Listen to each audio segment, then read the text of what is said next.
Hello and welcome to Azariah's Studio. My name is Sarah. I am the artist and designer behind Azariah's Studio. And today I would like to share with you the two main decreases that are used in knitting. The knit two together and the SSK or slip slip knit, which is a deceiving name we'll talk about when we get there.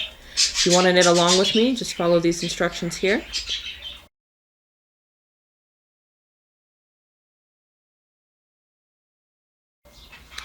I'm going to knit the first 4 stitches. The first one I'm going to do is the knit two together. Very simple, easy. You treat the next 2 stitches as if they are one and knit them together. And that decreases 1 stitch. Let me show you that again. The next 2 stitches as if they are one, knit them both together, and you've decreased 1 stitch. The other one is the slip slip knit. As a new knitter, you're going to think slip, slip, and maybe not even knitwise. You might slip them purlwise. And then you're going to knit the next one, and you're going to go on, and you haven't decreased anything. You've just slipped 2 stitches. I'm not sure why that name was chosen. The slip slip knit stitch itself has been changed so many times, and there are so many different ways to do it. I'm going to show you my favorite way. This is not my original thing. I learned this from the Yarn Harlot during a sock class once a long time ago. There are many ways to do the slip slip knit. Make sure you are paying attention to what the designer is having you do, because there might be a different way that they're doing the slip slip knit in that particular pattern for a reason. Swatch. Swatch so you know what you're doing. Swatch and compare the one you like with the one the designer is asking for to see if there's a difference. If you don't see a noticeable difference, then you can choose the one you want. If you're still not sure, or even if you don't see a difference but you still think there might be, it's worth a quick message to the designer to ask them, did you use this particular slip knit for a reason, or can I use any decrease that leans that direction? Okay, so slip the first one is what I do, and then the long directions you put it back on, and then you knit 2 through the back loop. Okay. Short directions. Slip one as if to knit. You leave it there, but you bring the needles together in such a way that you're going to knit those 2 together through the back loop. That will come with practice.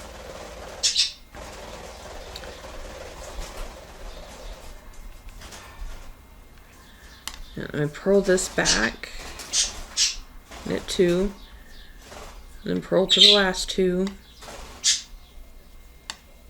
These are just decreased stitches. You treat them as you would any other stitch.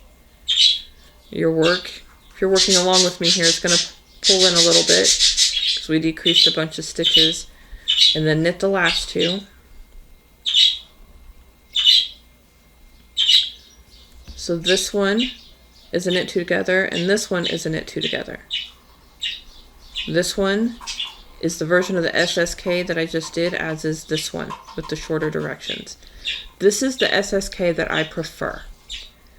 I have now been using it for 2 years, maybe 3, probably closer to 3, and I don't really remember the other ways to do the SSK. And even though it's called an SSK, and that's what I write when I write my patterns, and that's what it's called in my charts, in the abbreviation section, I put next to it slip, slip, knit.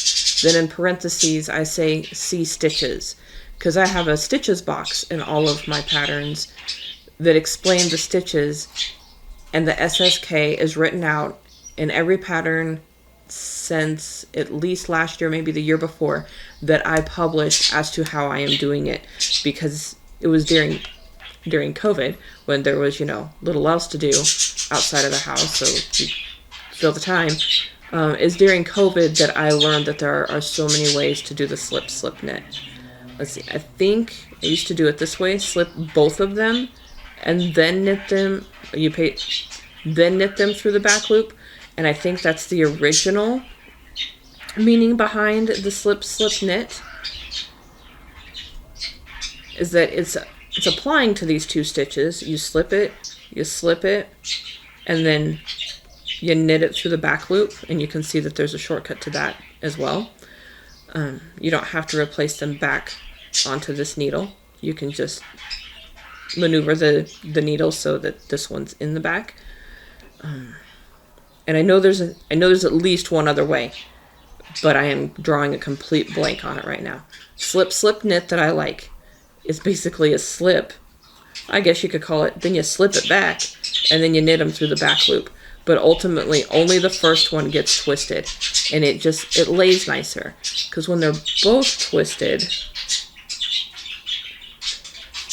so we slip it. That back stitch wants to try and come out a little bit, and this swatch it's going to show it a little. It just doesn't lay as nicely. Make a swatch where there's more spaces, or more rows at least, than what we've done here between the different kinds of slip knits. Then you can make your own decision as to which slip knit you prefer. And that is the 2 basic decreases in knitting. Thank you for watching. Don't forget to like and subscribe for more. Happy making!